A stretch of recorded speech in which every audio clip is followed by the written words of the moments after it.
जेके Yadav films present.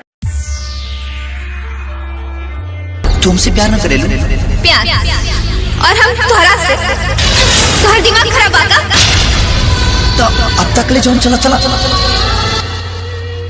कहां दो बेर हंस के बात का कर लेवे सर पर प्यार के भूत सवार हो जाला। नया साल मुबारक हो जान, नया साल मुबारक हो। तू ये मत सोचना तुझसे जुदा हो कि हम सुकून से सोते हैं। तू ये मत सोचना तुझसे जुदा हो कि हम सुकून से सोते हैं। तुझे क्या पता, अरे मेरी जान तुझे क्या पता, तेरी तस्वीर को रख के हम कितना रोते हैं, हम कितना रोते हैं। नया साल में तू दिल से निकाल दिलू हो, सर पर प्यार के भूत सवार हो जाला। नया साल में तू दिल से निकाल दिलू हो, अपना पगला के ग्रीटिंग कार्ड फाड़ दिलू हो। काहे ग्रीटिंग कार्ड के लत से कचर दिलू हो। विकास अच्छा हम तो के बहुत खुश रखे मत करा सीतामढ़ी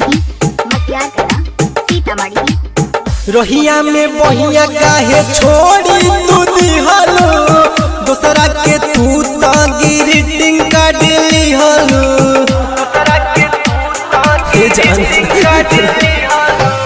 रोहिया में बहिया काहे छोड़ी तू दिहलो, दूसरा के तू तो ग्रीटिंग कार्ड लिहलो।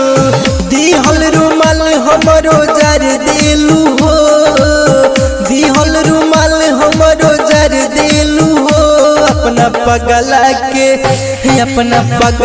के ग्रीटिंग कार्ड फाड़ दिलू हो। काहे ग्रीटिंग कार्ड के लत से कचर दिलू हो।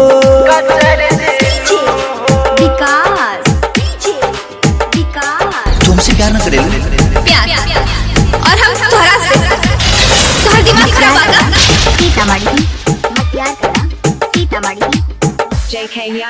सूरज बिट्टू से लिहलो नहीं आके जोर हो, सूजित राजू के काहे दिहलो छोर हो। सूरज बिट्टू से लिहलो नहीं आके जोर हो, सूजित राजू के काहे दिहलो छोर हो।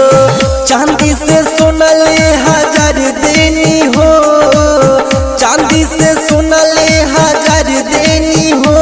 अपना पगला के ग्रीटिंग कार्ड फाड़ दिलू हो। काहे ग्रीटिंग कार्ड के लत से कचर दिलू हो। JK Yadav Films